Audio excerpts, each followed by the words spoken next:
Umutwe wa M23 waraye ukozanyijeho n'igihe amasaha yo kumanywa ku munsi w'ejo umutwe wa M23 FCM M23 wakozanyijeho n'umutwe w'izi ngabo za Wazalendo zifasha iyi leta ya Congo, bakozanyijeho mu burasirazuba bwa Congo, bagenda barwana ariko n'abaturage bahunga. Ibi ni ibi byabaye ku munsi w'ejo rwose mu masaha ya kumanywa. Uyu mutwe wa Wazalendo ugenda ushaka gukura FC M23 mu birindiro byayo. Ibyo ni amakuru rwose tugiye kugenda tubaramburira. Turanababwira ko izi ngabo za Colombia, umutwe cyangwa se abacancuro bo muri Colombia bagiye kuza gufasha leta ya Congo, nyuma yaho abacancuro b'Abanyaromania bakubitiwe muri Congo rwose bagaca mu Rwanda bataha. Murabyibuka FC M23 ibakura mu butaka bwa Congo. Hagiye kuza rero abacancuro baturuka mu iki gihugu cya Colombia. Ibyo byose turaza kubigarukaho, ariko se nanone abaganga bo muri Congo DRC, aba ni abaganga baheruka ngo umushahara w'ukwezi kwa mbere, ukwezi kwa Mutarama niwo mushahara baheruka. Bakabwira leta ya Congo iyobowe na Kisekedi, bamabwira bati nimwanga kuduhemba mu minsi 3 rwose turahita tujya kwishakira akazi mu Rwanda. Ibyo byose tugiye kuza tubirambure, ngende mbabwira aya ni amakuru yo kumanywa rwose tugiye kugenda tubaramburiraho gake gake, tugenda tubibabwira ibiri kugenda bivugwa. Reka duhite duhera umutwe wa FC M23 washyamiranye cyane n'umutwe wa Wazalendo, bagenda barwanira mu butaka bwa Congo DRC. Rwose ni intambara cyangwa se n'imirwano yakozanyijeho abaturage batuye mu utwo duce. Banahahungiye, bamwe bagenda bahunga bavuga bati ibi bintu ntago bisanzwe rwose, twari tumaze iminsi twibonera agahenge. Ni nyuma yuko hahashize iminsi mike leta ya Congo na FC M23 bagiranye imishyikirano, baraganira, baricara, barahura, baraganira. Abantu bari batangiye kumva ko ibintu bijyanye n'intambara mu Sud Kivu bitazongera kongera kumvikana.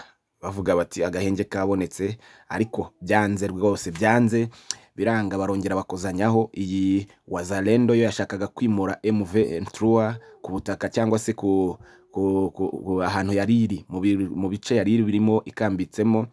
Iyi FC M23 Wazalendo irasaho, bakubitanaho, bararasana rwose karahava, ndetse n'abaturage bahaturiye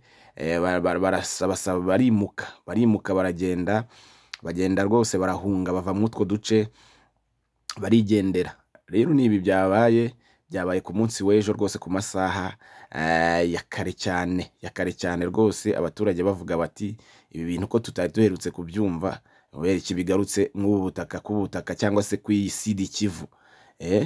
Bera iki ku majyepfo ya Kivu, mu majyepfo ya Kivu rwose imbunda zaharasaniwe koko, bararasana karahava.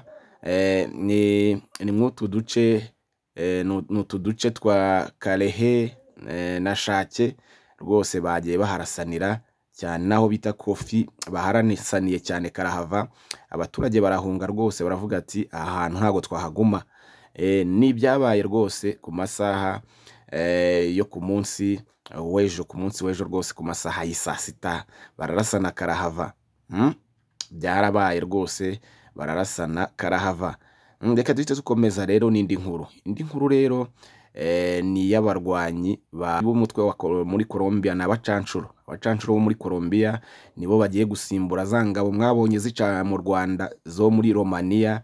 Aba rero nibo baje gusimbura leta ya Congo yashyizeho ngo baze gufasha leta ya Congo mu bijyanye no kurinda ibijyanye n'amazahabu n'amabuye y'agaciro, ndetse ngo n'umutekano w'abaturage.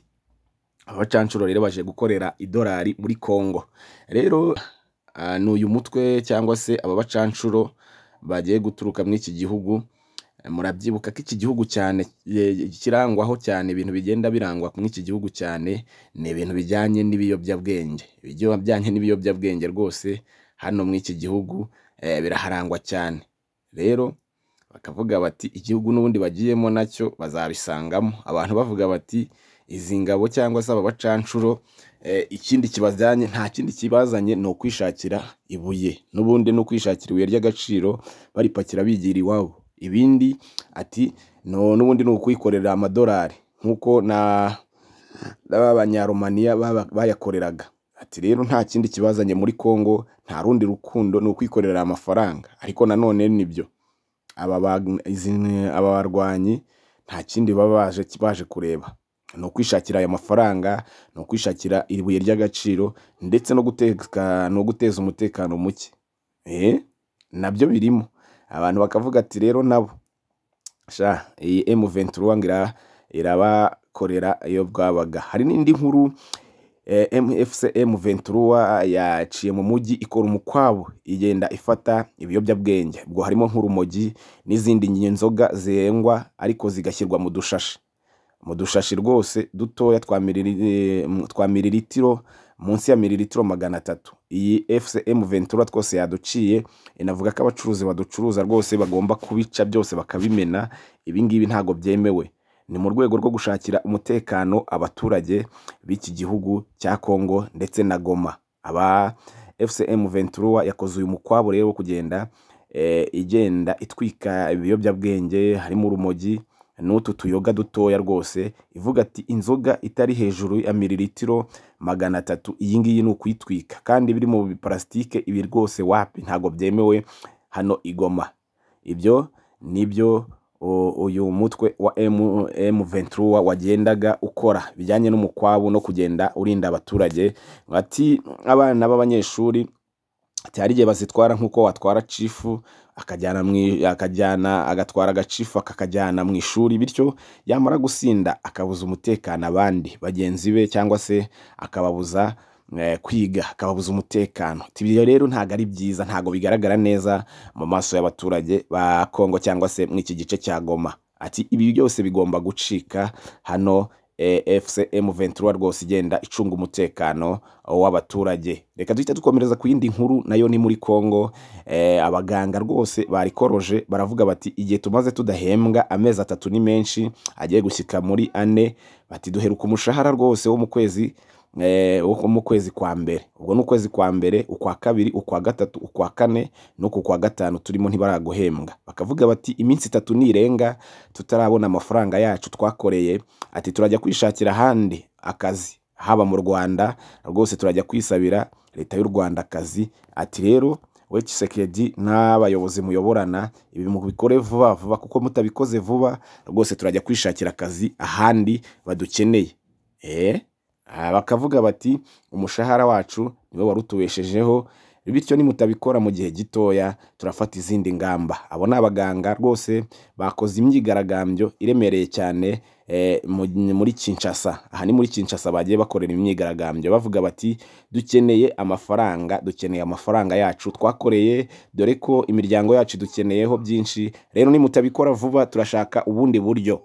Nuko byari bimeze. Reka nsoreza aha amakuru yacu yo kumanywa na kagaruka. Iyi ni Panda TV Rwanda, bana natwe mu nkuru zacu tugenda tugutegurira umunsi ku wundi.